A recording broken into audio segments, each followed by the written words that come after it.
അഗ്നിയും ലച്ചുവും വീട്ടിലെത്തിയപ്പോൾ എല്ലാവരും അവർക്ക് ചുറ്റും കൂടി. മോളെ ലച്ചു, ഒന്നും പറ്റിയില്ലല്ലോ? ഇല്ലമ്മേ. എന്നാലും ഇങ്ങനെയെല്ലാം നടന്നിട്ട് ഒരു വാക്ക് പോലും ആരും എന്നോട് പറഞ്ഞില്ലല്ലോ. അത് അമ്മയെ ടെൻഷനാക്കേണ്ടെന്ന് വിചാരിച്ചു. എന്നാലും എൻ്റെ മോളെ. അമ്മ ലച്ചുവിനെ കെട്ടിപ്പിടിച്ചു. അമ്മയും മോളും കണ്ണു നിറച്ചു. അത് കണ്ട് എല്ലാവർക്കും സങ്കടം തോന്നി. അമ്മ വിഷമിക്കാൻ മാത്രം ഒന്നും ഉണ്ടായില്ലല്ലോ. അവളെ തിരിച്ചു കിട്ടിയല്ലോ. അതെ, കിട്ടി. എന്നാലും കുറച്ച് സമയത്തേക്കാണെങ്കിലും മോളെ അവർ കൊണ്ടുപോയില്ലേ? ഇനിയും അതോർത്ത് വിഷമിക്കല്ല അമ്മേ. ഞാൻ വന്നല്ലോ. മോള് പോയി ഫ്രഷായി വാ. അഗ്നി, നീയും ചെല്ല്. ആ അമ്മേ. അഗ്നിയും ലച്ചും അവിടുന്ന് എഴുന്നേറ്റ് ലച്ചു കല്ലുവിനെ നോക്കി. കല്ലു, ഞാൻ ഫ്രഷായിട്ട് വരാം, എന്നിട്ട് സംസാരിക്കാം. അവളൊന്ന് മൂളി. അഗ്നി അടുത്തേക്ക് ചെന്ന് ചേർത്ത് പിടിച്ചു. എന്തിനാ ഏട്ടൻ്റെ കുട്ടി വിഷമിച്ചിരിക്കുന്നേ? ഒന്നുമില്ലേട്ടാ. എനിക്കറിയാം കാര്യം. വെറുതെ അത് ആലോചിച്ചിരിക്കല്ല മോളെ. എന്നേട്ടൻ പോയി ഫ്രഷായിട്ട് വരാം. അവർ മുകളിലേക്ക് കയറിപ്പോയി. കല്ലു അവളുടെ മുറിയിലേക്കും. എന്ന് നമുക്ക് പോയി അവർക്ക് കഴിക്കാനുള്ളത് ഉണ്ടാക്കാം. അമ്മമാർ അടുക്കളയിലേക്ക് പോയി. അച്ഛമ്മയും അച്ചാച്ചനും ഹാളിലിരുന്നു. അച്ഛന്മാർ രണ്ടുപേരും പുറത്തേക്ക് പോയേക്കുവാണ്. മുറിക്ക് കയറിയതും ലച്ചു ചുറ്റും കണ്ണോടിച്ചു. അവളുടെ കണ്ണു നിറഞ്ഞു. എന്താ പെണ്ണെ ഇത്? അത് സന്തോഷമുണ്ടായേട്ടാ. ഇനി ഇവിടേക്ക് വരാൻ പറ്റുമെന്ന് വിചാരിച്ചില്ല. അതൊക്കെ കഴിഞ്ഞില്ലേ, ഇനിയും ഓർത്തിരിക്കാതെ. എന്നാ വന്നേ, എനിക്കൊന്ന് നിന്നെ സ്നേഹിക്കണം പെണ്ണേ. അയ്യോ, അമ്മ താഴേക്ക് ചെല്ലാൻ പറഞ്ഞു വിട്ടേ. അതൊക്കെ പോകാന്നേ. എന്നാലും നമ്മുടെ മുറിയിൽ നമ്മൾ മാത്രമായി കുറച്ച് സമയം അത് വേണ്ടേ? പിന്നെ വേണം. അതിപ്പോഴല്ല, ഇപ്പം വേണം പെണ്ണേ. അത് കഴിഞ്ഞ് ബാക്കിയെല്ലാം എനിക്ക് കൊതിയായടി. പറയുന്നതിൻ്റെ ഒപ്പം അവളെയും കൊണ്ട് അവൻ ബെഡിലേക്ക് വീണു. അവൾ പേടിയോടെ കണ്ണിറുക്കെ അടച്ചു. അഗ്നി കള്ളച്ചിരിയോടെ അവളെ ഒന്ന് നോക്കി. ശ്രീ, അവൻ ആർദ്രമായി വിളിച്ചു. അവൾ കണ്ണു തുറന്ന് അവനെ ഒന്ന് നോക്കി. പരസ്പരം നോക്കിക്കൊണ്ട് ചുണ്ടുകൾ ഇണചേർന്നു. അവൻ്റെ വലതുകൈ അവളുടെ ഇടുപ്പിനെ ഞെരിച്ചു. ഇടതുകൈ അവളുടെ കഴുത്തിലൂടെ തഴുകിക്കൊണ്ടിരുന്നു. ലച്ചുവിൻ്റെ കൈ അവൻ്റെ മുടിയിൽ പിടിച്ചു വലിച്ചു. അവനെ തന്നോട് ചേർത്തുകൊണ്ടിരുന്നു. കീഴ്ചുണ്ടിൽ കടിച്ചു നുണഞ്ഞെടുത്തു. അവനൊന്ന് ഏങ്ങിക്കൊണ്ട് ഉയർന്നു പൊങ്ങി. അവൻ അവളെ അടക്കി പിടിച്ചുകൊണ്ട് ചുണ്ടുകൾ മാറി മാറി നുണഞ്ഞു. കീഴ്ചുണ്ടും മേൽചുണ്ടും അവൻ മാറി മാറിയെടുത്തു. ഇടയ്ക്കെപ്പോഴും അവളും അവനെ തിരികെ ചുംബിച്ചു. അവൻ വിറച്ചുകൊണ്ട് അവളുടെ മാറിനെ ഞെരിച്ചു. അവൾ പിടച്ചിലൂടെ മൂളി. ചുംബനം ചുണ്ടിൽ നിന്ന് നാവിലേക്ക് ചേക്കേറി. അവൻ്റെ കയ്യിൽ അവൾ പിടിച്ചു മാറ്റാൻ ശ്രമിച്ചു. അവൻ കൈ ബലമായി അവിടെ വെച്ച് അമർത്തി. അവളൊന്ന് പിടഞ്ഞുപോയി. സമയം കടന്നു പോകവേ അവൾക്ക് ശ്വാസമെടുക്കാൻ ബുദ്ധിമുട്ട് തോന്നി. അവൻ്റെ മുടിയിൽ പിടിച്ചു വലിച്ചു. പുറത്ത് കൈകൊണ്ട് തട്ടിയവൻ ഒന്നുകൂടെ അമർത്തി ചുംബിച്ചുകൊണ്ട് കഴുത്തിലേക്ക് ചേക്കേറി. അവൻ തല ഉയർത്തി കൊടുത്തു. അവൻ്റെ ചുണ്ടും പല്ലും കഴുത്തിൽ ഒഴുകി നടന്നു. അവളെ കടിച്ചും ചുംബിച്ചും അവൻ മുന്നോട്ട് പോയി. അവളിൽ നിന്ന് വരുന്ന സീൽക്കാരങ്ങൾ അവൻ്റെ വികാരങ്ങളെ ഉണർത്തിക്കൊണ്ടേയിരുന്നു. കഴുത്തിൽ നിന്ന് അവൻ്റെ ചുണ്ടുകൾ മാറിലായി വന്നു പതിഞ്ഞു. അത് ചുംബിച്ചും പിന്നെ കടിച്ചുമെടുത്തു. ദേവേട്ടാ, അവളുടെ വിളിയിൽ അവനൊന്ന് മൂളിക്കൊണ്ട് പിന്നെയും അവൻ്റെ പ്രവൃത്തി തുടർന്നുകൊണ്ടേയിരുന്നു. ഇനിയും തനിക്ക് പിടിച്ചു നിൽക്കാൻ സാധിക്കില്ല എന്ന് മനസ്സിലായതും അവൻ മുഖം അവിടെ അമർത്തി വെച്ചു. അങ്ങനെ കിടന്നുപോയി. അവളും കിതപ്പോടെ കണ്ണുകൾ അടച്ചു കിടന്നു. കുറച്ചു കഴിഞ്ഞതും അവൻ മുഖം ഉയർത്തി. വിയർത്ത് ചുവന്നു കിടക്കുന്നവളെ കാണി അവന് പിടിച്ചു നിൽക്കാനായില്ല. ഉയർന്നുകൊണ്ട് അവളുടെ ചുണ്ടുകൾ കടിച്ചെടുത്തു. അവൾ ഞെട്ടിക്കൊണ്ട് കണ്ണു തുറന്നു നോക്കി. തന്നെ നോക്കി ചുംബിക്കുന്നവനെ കാണി അവൾ കണ്ണടച്ച് അവനെ കെട്ടിപ്പിടിച്ചു. കുറച്ചു സമയത്തിനു ശേഷം ചുംബനം അവസാനിപ്പിച്ചു. അവൻ അവളിൽ നിന്ന് മാറിക്കിടന്നു. അവളെ നെഞ്ചിലേക്ക് ചേർത്തു കിടത്തി. ദേവേട്ട. അവളുടെ തലയിൽ തലോടിക്കൊണ്ട് അവനൊന്ന് മൂളി. ഫ്രഷായി താഴേക്ക് പോകണ്ടേ? പോകാം. എന്നാൽ ഞാൻ ഫ്രഷായിട്ട് വരാം. ചെല്ല്. അവൾ എഴുന്നേറ്റ് ഫ്രഷാകാൻ പോയി. അവൻ ഫോണെടുത്ത് സ്റ്റീഫനെ കോൾ ചെയ്തു. സ്റ്റീഫ. Yes boss. ഞാൻ ഇന്ന് അവിടെ എത്തും. അതൊന്ന് അറിയിച്ചേക്ക്.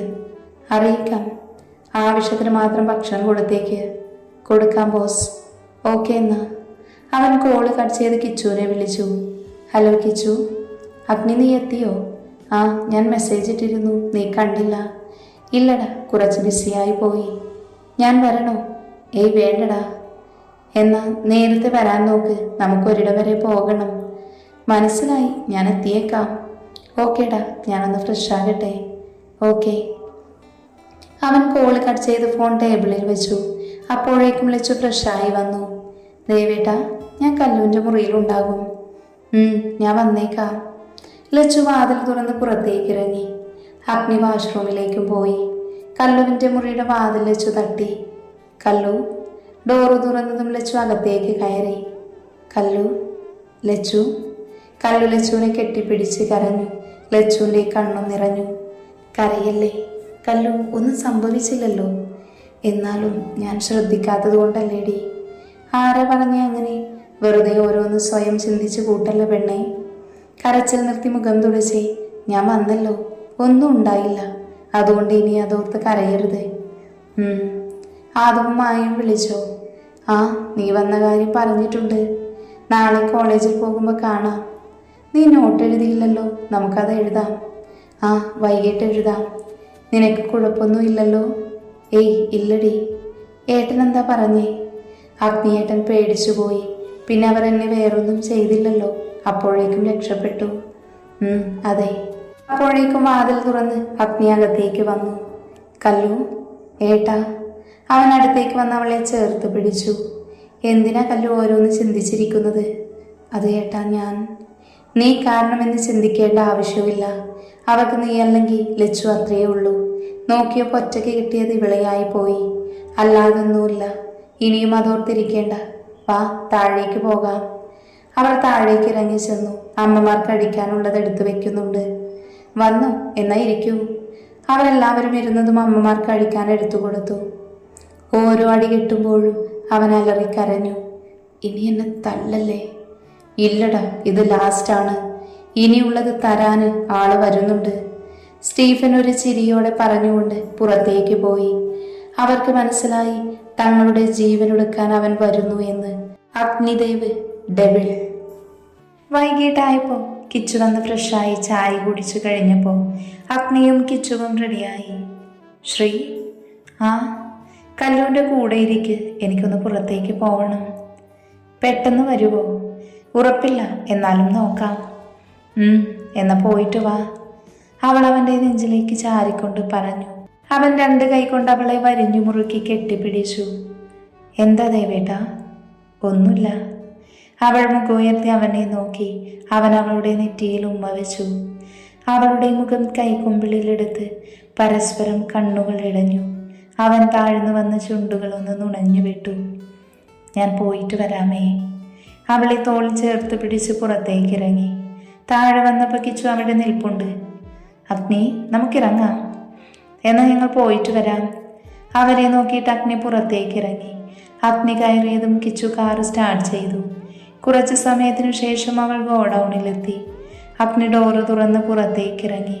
കിച്ചു അവനെ ഒന്ന് നോക്കിയിട്ട് അകത്തേക്ക് കയറി. പോക്കറ്റിൽ നിന്നൊരു സിഗരറ്റ് എടുത്ത് കത്തിച്ചു. കാറിൽ ചാരി അവൻ നിന്നു. ഗാർഡ്സ് അവനെ കണ്ട് ഡോറ് തുറന്നു കൊടുത്തു.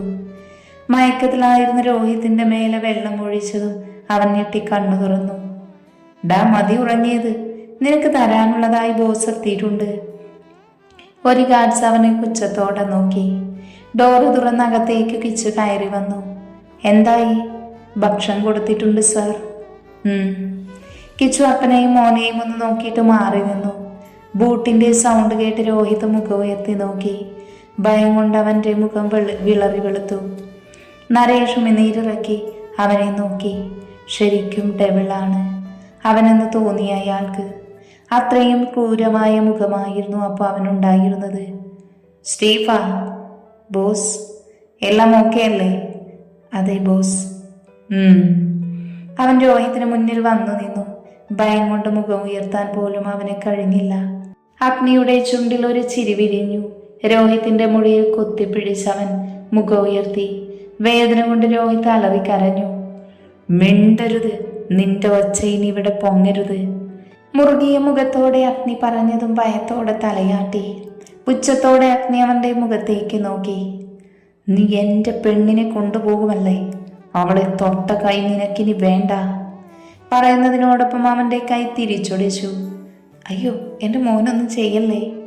നരേഷ് അത് കണ്ട് അലറി വിളിച്ചു. അഗ്നി അത് കേട്ടതുപോലുമില്ല. അവൻ്റെ ഉള്ളിൽ ലച്ചു അനുഭവിച്ചതായിരുന്നു. ഓരോന്ന് ഓർക്കും തോറും ദേഷ്യം കൊണ്ട് അവൻ്റെ മുഖം ചുവന്നു. അഗ്നി കയ്യിൽ നിന്ന് വിട്ടതും കൈ തൂങ്ങിയാടി. പുച്ഛത്തോടെ അവൻ എഴുന്നേറ്റു. നരേഷിൻ്റെ അടുത്തേക്ക് ചെന്ന് മുഖം പിടിച്ചുയർത്തി. നിങ്ങൾക്ക് ഞങ്ങളുടെ കുടുംബത്തോടെയുള്ള പക അത് എന്തിനാണ്?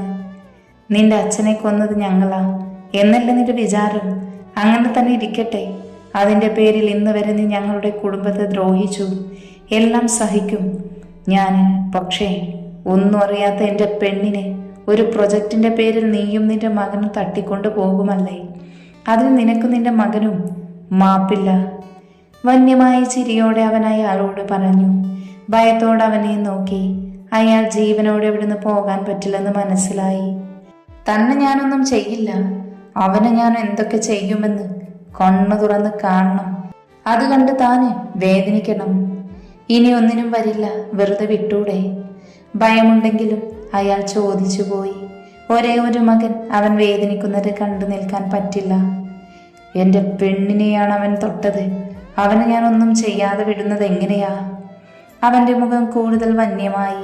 കൈ നീട്ടിപ്പിടിച്ചു അഗ്നി. സ്റ്റീഫ! അവൻ്റെ വിളിയിൽ കാര്യം മനസ്സിലായ പോലെ സ്റ്റീഫൻ ഇരുമ്പ് വടി കൊടുത്തു. നരേഷിനെ ഒന്ന് നോക്കിയിട്ട് രോഹിത്തിൻ്റെ അടുത്തേക്ക് പോയി. അവൻ്റെ കൈ ഉയർന്നു താണു. അവിടെ രോഹിത്തിൻ്റെ അലറിക്കരച്ചിൽ മുഴങ്ങി. അയ്യോ, എൻ്റെ മോനൊന്നും ചെയ്യല്ലേ. ഞങ്ങൾ ഇനി ഒന്നിനും വരില്ല. അഗ്നി അതൊന്നും കേട്ടതുപോലുമില്ല. അവൻ ദേഷ്യം മൊത്തം രോഹിത്തിനെ അടിച്ചു തീർത്തു. അവൻ്റെ 2 കൈയും കാലും ഒടിഞ്ഞു. മുഖത്തെ മുറിയിൽ നിന്ന് രക്തമൊഴുകി. അത് കണ്ട് ക്രൂരമായ ചിരിയോട് അഗ്നി നോക്കി നിന്നു. ഗാർഡ്സ് പോലും അവനെ ഭയത്തോടെ നോക്കി. കിച്ചു! അഗ്നിയുടെ വിളിയിൽ അവൻ മുന്നോട്ട് വന്നു. അഗ്നി, നിനക്കുള്ളത് കൊടുക്കാം. അവൻ്റെ കയ്യിൽ വടി കൊടുത്തുകൊണ്ട് അഗ്നി മാറി നിന്നു. കിച്ചു രോഹിത്തിനെ ഒന്ന് നോക്കി. ഇനി സ്ഥലം ബാക്കിയില്ല. എന്നാലും ലച്ചുവിൻ്റെ മുഖം മനസ്സിൽ വന്നതും അവൻ്റെ കൈയും ഉയർന്നു താണു. വേദന കൊണ്ട് ഞെരുങ്ങാൻ മാത്രമേ അവനിൽ നിന്ന് വന്നുള്ളൂ. ദേഹം മൊത്തം ചതഞ്ഞു. മുഖമെല്ലാം ചോരയോട് അവൻ അവിടെ കിടന്ന് പുളഞ്ഞു. നരേഷിനെ ഒന്നും കാണാൻ വയ്യാതെ കണ്ണുകൾ അടച്ചു പിടിച്ചു. അതിൽ നിന്ന് കണ്ണുനീരൊഴുകിയിറങ്ങി. അയാളിൽ കുറ്റബോധമല്ലായിരുന്നു, മകന്റെ വേദന മാത്രമേ ഉണ്ടായിരുന്നുള്ളൂ. സ്റ്റീഫ, ഏതെങ്കിലും ഹോസ്പിറ്റലിൽ എത്തിച്ചേക്ക്. ബാക്കി ഞാൻ നോക്കിക്കോളാം. Okay sir. കിച്ചു, വാ പോകാം.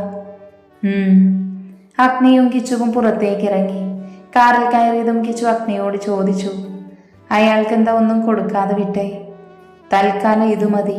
എൻ്റെ പെണ്ണിനെ കൊണ്ട് പോയതിനും തൊട്ടതിനും ബാക്കി പിന്നെ. പിന്നെ ഒന്നും സംസാരിച്ചില്ല. അഗ്നി സീറ്റിലേക്ക് ചാരിക്കിടന്ന് കണ്ണടച്ചു. കുറച്ച് സമയത്തിനു ശേഷം അവൾ വീട്ടിലെത്തി. അഗ്നി മുറിയിലേക്ക് കയറി. അവിടെ ലച്ചുണ്ടായിരുന്നില്ല. അവൾ കല്ലുവിൻ്റെ കൂടെ ആയിരിക്കും. അവൻ വേഗം ഫ്രഷാകാൻ കയറി. കിച്ചു അവൻ്റെ മുറിയിൽ ചെന്ന് ഫ്രഷായി ഇറങ്ങി. പെട്ടെന്നാണ് ഫോൺ അടിച്ചത്. അവനത് എടുത്തു നോക്കി. ആദു കോളിംഗ്. അവനൊരു ചിരിയോടെ കോൾ അറ്റൻഡ് ചെയ്ത് ബെഡിൽ കിടന്നു. അഗ്നി ഫ്രഷായി പുറത്തേക്ക് വന്നു. ലച്ചുവിനെ കാണണമെന്നുണ്ടെങ്കിലും അവൻ ബെഡിൽ കിടന്നു. പതിയെ മയക്കത്തിലേക്ക് വീണു. കല്ലുവിൻ്റെ കൂടെ ഓരോ കാര്യങ്ങൾ സംസാരിച്ചിരിക്കുവാണ് ലച്ചു. ദേവേട്ടൻ വന്നു കാണുമല്ലേ? ആ, വന്നിട്ടുണ്ടാവും. എന്ന് ഞാൻ പോയി നോക്കിയിട്ട് വരാം. ഓ, ഇപ്പൊ കാണാതിരിക്കാൻ വയ്യല്ലേ? നീ പോടി. എനിക്ക് മനസ്സിലാകുന്നുണ്ട് മോളെ. നിനക്കും കെട്ടിയോനാകുമ്പോൾ മനസ്സിലാകും. ഓ, ആയിക്കോട്ടെ. കല്ലു ചിരിയോട് അവളുടെ കവിളിൽ തലോടി. ഞാനെന്നാ പോയി നോക്കിയിട്ട് വരാം. ചെല്ല് ചെല്ല്. കല്ലു പറഞ്ഞതും ലച്ചു വേഗം ഡോറ് തുറന്ന് പുറത്തേക്ക് പോയി. കല്ലു മനസ്സു നിറഞ്ഞ ചിരിയോട് അവൾ പോകുന്നതും നോക്കി നിന്നു. ലച്ചു ചിരിയോടെ ഡോറ് തുറന്ന് അകത്തേക്ക് കയറി. ബെഡിൽ കിടക്കുന്നവനെ കാണാൻ അവളുടെ കണ്ണു വിടർന്നു.